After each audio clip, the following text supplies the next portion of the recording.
आपके मन में एक सवाल उठ रहा होगा और सवाल यही होगा कि आरएसएस और बजरंग दल के लोग इजराइल का समर्थन क्यों कर रहे हैं। आज इस राज से मैं पर्दा उठाने का काम करूंगा।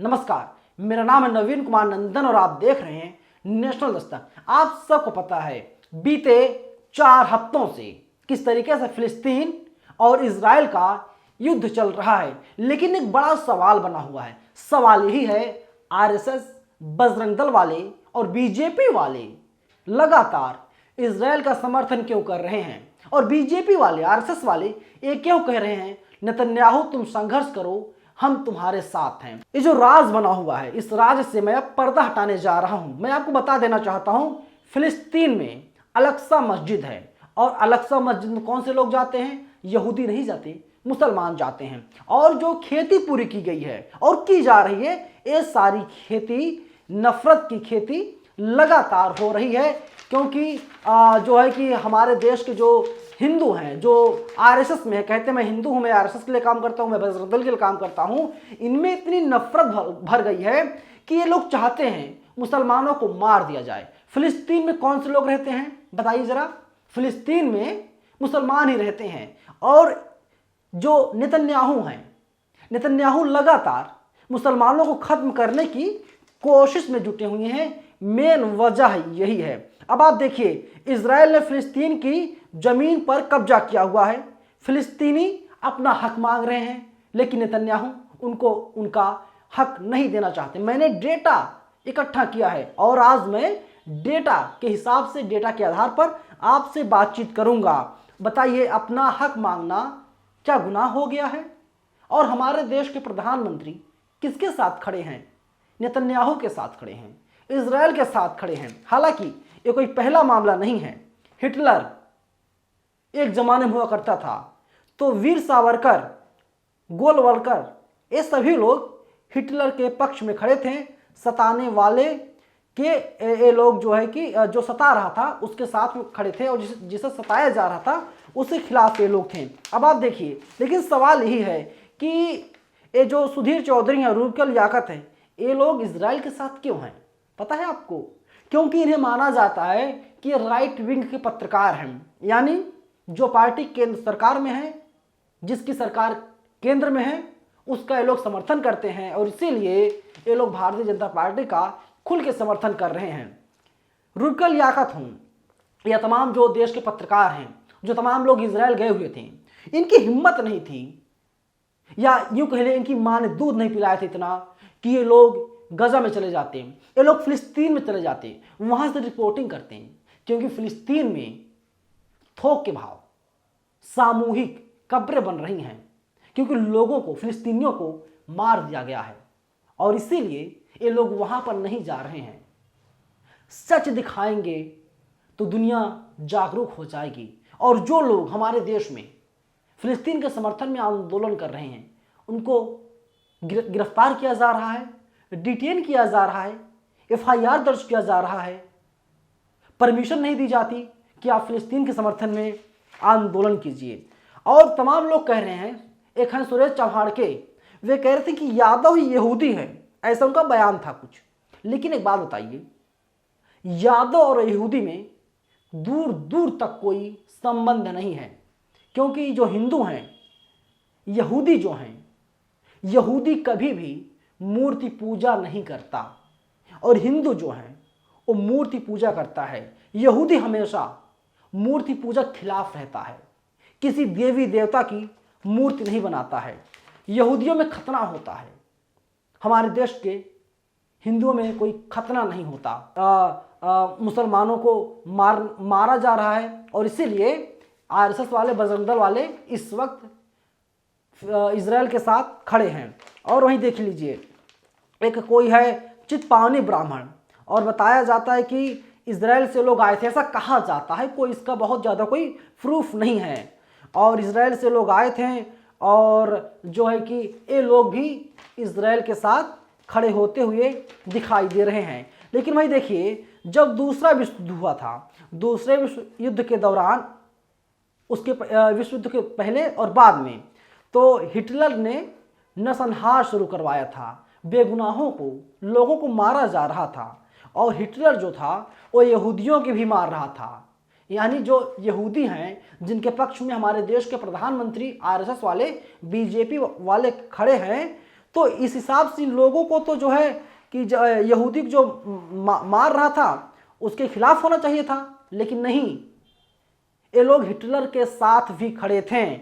हिटलर के साथ कौन कौन से लोग थे? सावरकर थे, गोलवरकर थे, सताने वाले के साथ ये लोग खड़े थे और कंधा से कंधा मिला करके ये लोग मदद कर रहे थे। और अब मुसलमान परेशान हो रहा है, मुसलमानों की जानें जा रही हैं, और हमारे देश में बैठे तमाम लोग खुश हो रहे हैं जो आरएसएस से जुड़े हुए हैं। लेकिन एक बहुत बड़ी बात मैं आपको बताने जा रहा हूं। इंग्लैंड के जो पीएम हैं ऋषि सुनक, उन्होंने खुलेआम कह दिया कि मैं इजराइल के साथ खड़ा हूं, इजराइल को मैं अपना समर्थन दे रहा हूं। लेकिन क्या आप जानते हैं जो है कि इंग्लैंड में भी लोगों ने विद्रोह की आवाज को तेज कर दिया है। विद्रोह के सुर वहां से सुनाई दे रहे, दिखाई दे रहे हैं। वहां पर लोग आंदोलन कर रहे हैं, प्रोटेस्ट कर रहे हैं फिलिस्तीन के समर्थन में, इजराइल के खिलाफ। लेकिन वहां पर किसी को डिटेन नहीं किया जा रहा है, किसी के ऊपर एफआईआर नहीं दर्ज की जा रही है, किसी को गिरफ्तार नहीं किया जा रहा है, किसी को अरेस्ट नहीं किया जा रहा है। वहां पर लोगों को आजादी दी जा रही है कि आप लोग आंदोलन कीजिए, आपका अधिकार है, आपका राइट है। लेकिन भारत दुनिया का सबसे बड़ा लोकतांत्रिक देश है, और इस देश में विरोध करना, प्रदर्शन करना, आंदोलन करना गुनाह बनता जा रहा है। और हुआ कब से है? 2014 के बाद से, जब से नरेंद्र मोदी सत्ता में आए हैं। और देखिए वहीं अमेरिका भी लगातार इजराइल की मदद कर रहा है, अमेरिका में भी लगातार आंदोलन हो रहा है। लेकिन वहां के जो राष्ट्रपति हैं लोगों को गिरफ्तार नहीं करवा रहे हैं। एक रिपोर्ट सामने आई है, उस रिपोर्ट के मुताबिक अमेरिका के 92% मुसलमान फिलिस्तीन के साथ खड़े हैं। किसके साथ खड़ा हुआ जाए? गुनहगार के साथ खड़ा हुआ जाए, या फिर जो पीड़ित है उसके साथ खड़ा हुआ जाए? एक इंसान होने के नाते लोग, जो समझदार लोग हैं, जो जागरूक लोग हैं, जो किसी संगठन से, नफरतवादी संगठन से, नफरती संगठन से नहीं जुड़े हैं, वे लोग फिलिस्तीन के साथ खड़े हैं। क्योंकि इजराइल लगातार हमला कर रहा है। इजराइल का क्या इतिहास है? कोई इतिहास इजराइल का नहीं है। फिलिस्तीन की जमीन पर आता है इजराइल, वहां कब्जा करना शुरू कर देता है, और जब फिलिस्तीनी अपनी जमीन मांगते हैं तो फिलिस्तीनियों को मारा जाता है। हमारे देश की टीवी मीडिया, नोएडा की ये सुपारी मीडिया क्या करती है? फिलिस्तीनियों को, हमास को आतंकी संगठन बताती है, जबकि भारत सरकार की वेबसाइट पर कहीं पर भी नहीं लिखा है कि हमास एक आतंकी संगठन है। इसके अलावा आप देख लीजिए कि जब कोई पत्रकार रिपोर्टिंग करता है इजराइल में, उसको मार दिया जाता है, उसके पूरे परिवार को नष्ट कर दिया जाता है, खत्म कर दिया जाता है।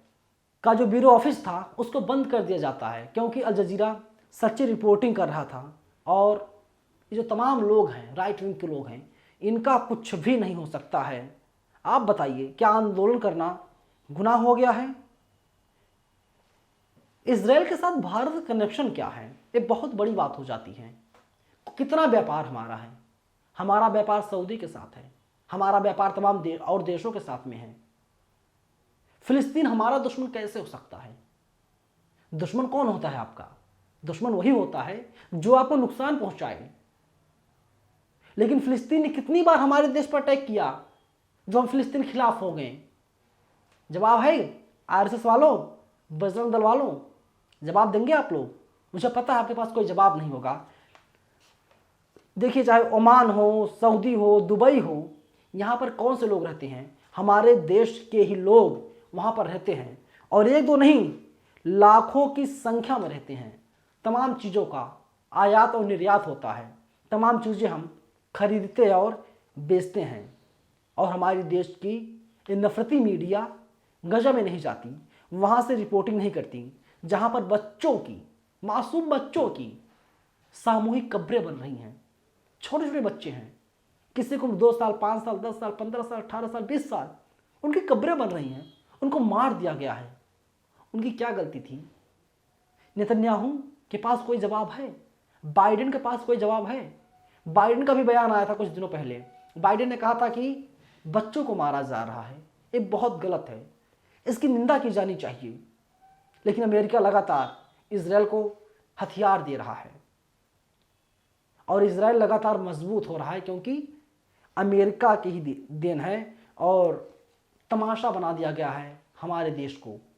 क्योंकि जिस तरीके से घटिया रिपोर्टिंग, महाघटिया रिपोर्टिंग की गई है, इससे लगता है कि हमारे देश की टीवी मीडिया हमारे देश का ही तमाशा बनाने का काम कर रही है और ये लोग देश के खिलाफ हैं, देश के साथ नहीं हैं। इनको बताना चाहिए फिलिस्तीन हमारा दुश्मन कैसे है, इजराइल हमारा कैसे है, इजराइल को हम सपोर्ट क्यों करें, बताना चाहिए। लेकिन सिर्फ और सिर्फ नफरत भरी जा रही है, नफरत परोसने का काम लगातार यहां पर किया जा रहा है। मुसलमान हमारे देश के खिलाफ कैसे हैं? तमाम मैं मुसलमानों से बातचीत करता हूं, यहां तक कि उत्तर प्रदेश के पूर्व मंत्री आजम खान से मैंने बातचीत किया था। आजम खान फिलहाल जेल में हैं। उन्होंने कहा था कि हमारे पास मौका था, हम चाहते तो पाकिस्तान चले जाते, लेकिन हम पाकिस्तान नहीं गए, क्योंकि हिंदुस्तान से मोहब्बत है, भारत से हमें प्यार है, हमें इंडिया में रहना था और इंडिया में हैं और मरते दम तक इंडिया में ही रहेंगे, क्योंकि हमें यहाँ की मिट्टी से प्यार है, हमें यहाँ के लोगों से प्यार है, हमने यहाँ पर जन्म लिया है और हम यहीं पर मरेंगे। लेकिन नफरतियों को कौन समझाए? ये लोग कब सुधरेंगे, कब समझेंगे? ये बड़ा सवाल है, इस पर बहुत बड़ा प्रश्नवाचक चिन्ह लगता है। लेकिन जवाब कौन देगा? ये नफरती कब सुधरेंगे? 1965 में युद्ध के दौरान अब्दुल हमीद किसके तरफ थे? पाकिस्तान की तरफ थे? नहीं, भारत की तरफ थे। उस वक्त जो है कि पाकिस्तान का पेंटागन टैंक था, उसको तोड़ने का काम अब्दुल हमीद के द्वारा किया जा रहा था, जो कि एक मुसलमान 1972 के वार में पाकिस्तान के खिलाफ हमारे ही देश के मुसलमान थे और तमाम के पास मौका था, वे चाहते पाकिस्तान जाकर बस जाते, लेकिन वे लोग नहीं गए और नफरती लगातार नफरत फैला रहे हैं। मैं आपको बता देना चाहता हूं बहुत क्लियर, दो टूक, आरएसएस वाले, बीजेपी वाले और जो हिंदू सेना के लोग हैं, ये लोग इजराइल का समर्थन इसलिए कर रहे हैं क्योंकि यहूदी और इजराइल ये लगातार मुसलमानों को मारने का काम कर रहे हैं। और ये जानकारी आपको कहीं पर भी नहीं मिलेगी और टीवी मीडिया की हैसियत नहीं है ये जानकारी वे लोग आपको दे सकें। पूरी वीडियो पर आप लोग हमें अपनी राय कमेंट बॉक्स में जरूर बताइएगा। धन्यवाद। नेशनल दस्तक की आपसे गुजारिश है कि अगर इसको बचाना चाहते हैं तो नेशनल दस्तक को सब्सक्राइब करने के लिए रेड कलर के सब्सक्राइब बटन को दबाएं, फिर बेल आइकन की घंटी दबाएं। नेशनल दस्तक को बचाने के लिए बहुत जरूरी है कि हर खबर को शेयर करें, लाइक करें, कमेंट जरूर करें।